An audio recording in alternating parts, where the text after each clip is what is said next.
Hey guys, it's Lita. Hope you're all amazing, and if you are not, I hope my video puts a smile on your beautiful faces and makes you laugh. I'm really excited about this video, first of many, and I'm really excited as I announced in my last video, which was my April watch along. You can go check that out, all the anime that I watched during the month of April. I made a little announcement in there talking about future content on my YouTube, and part of that content was going to involve my personal anime collection from my anime and my manga, talking about each individual series. So each series I'll be talking about will get their own video, and I'll be explaining there why I love it and why it's in my collection. Just for a while now, you know, I've wanted to incorporate my collection in some way, and the usual, like, you know, whenever I have a haul or any like blog related topics I guess I'll talk about, those kind of videos will happen, but mainly it's going to be involving about my collection, and it's going to be in for the long haul, honestly, because, you know, it's going to take me forever. But I did a Twitter poll last week, and I just looked at my shelf and I picked a random 4, and I let you guys decide what was going to be the series to kick off this future content. And you chose, which one is Snow White with the red hair. Now this has become one of my favorite romances. It has, and I rewatched this series probably about a month ago, I did, and oh, it was so good to rewatch it.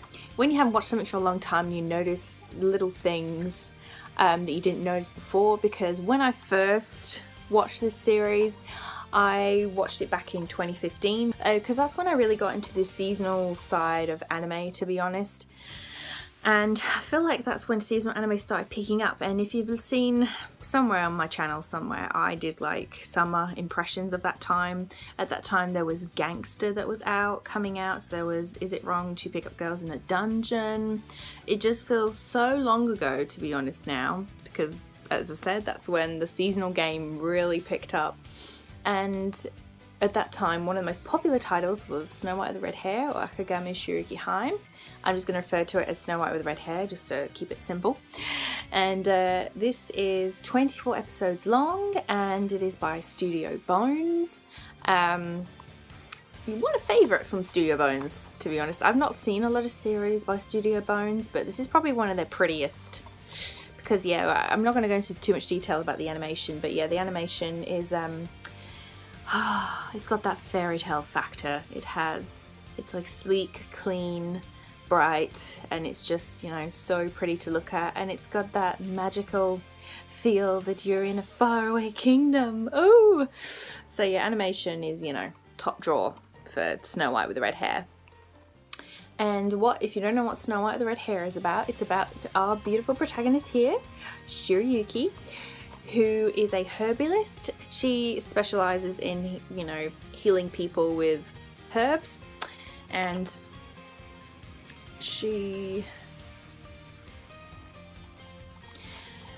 all life was good in where she lives in Tamboran, when unfortunately the Prince of Tamboran, Prince Raj, he wants to make Shirayuki his concubine. And Shirayuki then decides to run away, and she cuts off her hair, leaves her long locks on the table as like a memento, like, here, I have my precious red hair. It's always funny why characters cut off their hair as a symbol of refinement, you know, like, you know, it's going to be a new me, but, you know, Shirayuki was not going to be tied down by some selfish prince. She ends up meeting our Prince Zen, who is this beautiful fellow here, who is the second prince of Clariness, and how the two end up meeting. You know, she saves her from being Prince Raj's concubine, which is actually hilarious, where this all happens in the first episode. It's so funny. It's one of my favorite anime introductions. It is, definitely. Then Zen invites Shirayuki to his kingdom of Clariness, and that's where Shirayuki decides to pursue to become a court herbalist for the royal family. You know, to think from first glance it's just going to be so fairy tale, like so fluffy, but seriously, what surprised me and what surprised so many is it is far from that. I'd say it's half fairy tale, and then the other half comes from surprise, that the series just really surprises people, and it does in the first episode, because mostly people love this series for Shirayuki and Zen, and there's no reason why shouldn't.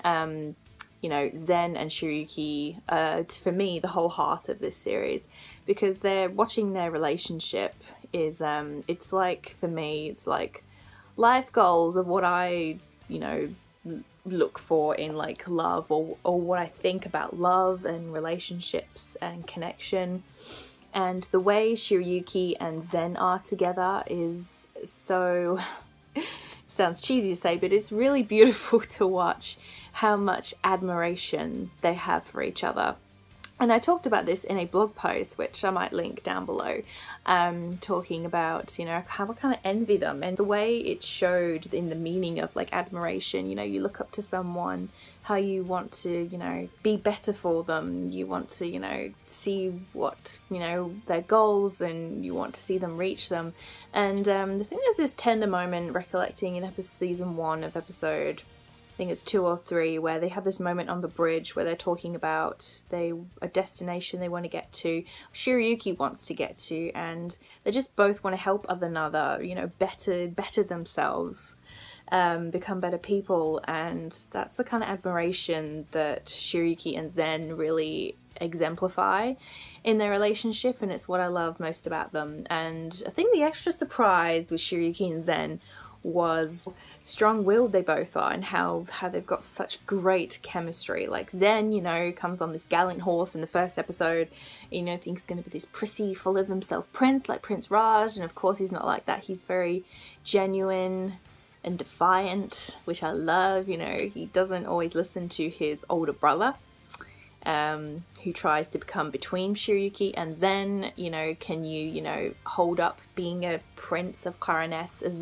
but also, you know, can you protect Shirayuki from the things that will come their way in their relationship? Because, you know, social class has a standing in here. You know, Shirayuki is a commoner, Zen is a prince, and that's a hurdle that they face together in the series. You know, disregarding what people think. Shirayuki as our main heroine, Shirayuki has been said like she's like Yona from Yona of the Dawn. They both have the similar qualities, very strong females. Shirayuki just lets us know right away, like right off the bat in episode 1, where she, you know, won't take crap from Prince of Tambaran, Raj, won't become his concubine. And Shirayuki's got the same nature as Zen, so defiant, and she will resolve any issue that comes her way. And just the belief that both of the pair have in one another is just, it's so admiring to watch. It just makes for how they are towards each other, all the sweet moments they have through the whole series. They're so, like, too much. Now, it's not just this pair that make up the series for me, you know. Snow White with the red hair has a really fantastic, likeable character cast. I love all the characters in this. Zen's bodyguards, which are Kiki and Mitsuhide. I love how they gang up on Zen and, you know, make fun of him when he's like, you know, missing Shirayuki, he kind of like goes in sulky mode when he can't see Shirayuki, and they're kind of teasing him. And again, they're both like Shirayuki and Zen, so genuine. You can see the relationship that Zen has with Mitsuhide and Kiki, and again, it's really nice to watch them interact with each other. I love when Obi, like, I guess what Obi is regarded as in the series, because when we first meet him, I just thought he was like a ninja of some sort, because his skills, you know, does a lot of ninja movements, and could be a thief, but, you know, it's beautiful when Zen like invites him to, you know, be Shirayuki's bodyguard, and really just doesn't judge Obi and trusts him, learns to trust him. And Obi is a very charismatic kind of character, and I love how he is with Zen, because, you know, Obi eventually, you know, builds up a thing for Shirayuki. I think what made me love this cast of characters even more was the English dub. I've seen the first season of in Japanese, but the dub really sold it for me, to be honest, and it's one of my favourite dubs now. Brina Palencia as Shirayuki, she did a fantastic job with Shirayuki, bringing out her defiant nature and how clueless Shirayuki could be to her own feelings, which she knew deep inside, you know, she loved Zen and stuff, but just that defiantness and not wanting to admit it. I think Brina really nailed that one. And Josh Grell as Zen, again, brought out Zen's defiant nature, which both Zen and Shirayuki have, which I thought Brina and Josh both brought out in them extremely well, and brought out, you know, Zen not to be this prissy prince, to be genuine, and that, you know, he really does have, like, Zen has the weight of the world on his shoulders to think about, you know, be a prince, and can he protect Shirayuki? And, you know, it's just, I love Josh was just so soft-toned in Zen's character, and yeah, Josh and Brina did so well with them. And as Kiki, which is Jamie, I've got to remember the name, Jamie March, who's like played Kana, like from Fairy Tale, really brought out Kiki's teasy nature. And Mitsuhide is played by Ian Sinclair, which I'm trying to get off the top of my head who was playing who whenever, you know, Zen is teasing Mitsuhide, you know, kind of whenever Mitsuhide is kind of catching caught off guard, is absolutely hilarious how Ian Sinclair puts that side of things. And also one performance I particularly loved was Todd Haberkorn, who I love, who plays Natsu from Fairy Tale, and he played Prince Raj from Tamboran. Now, I didn't like Raj's character in the first season, obviously, because, you know, selfish prince, jerk. And when the second season rolled around, there's a focus on where Raj invites Shirayuki to his kingdom, because Shirayuki makes a comment from the last season that she wants to build a friendship with Raj. And she spends like a week and a few days with Raj, and from there's like, you know, like fun pirate adventure that's included in there. And it's where Raj really turns over a new leaf, and it's Todd honestly made me like his character more. To be honest, I saw the first season of Snow White with the Red Hair in Japanese. I didn't watch it in the English dub. So when I watched the second season in the English dub, Todd's performance of Prince Raj was hysterical.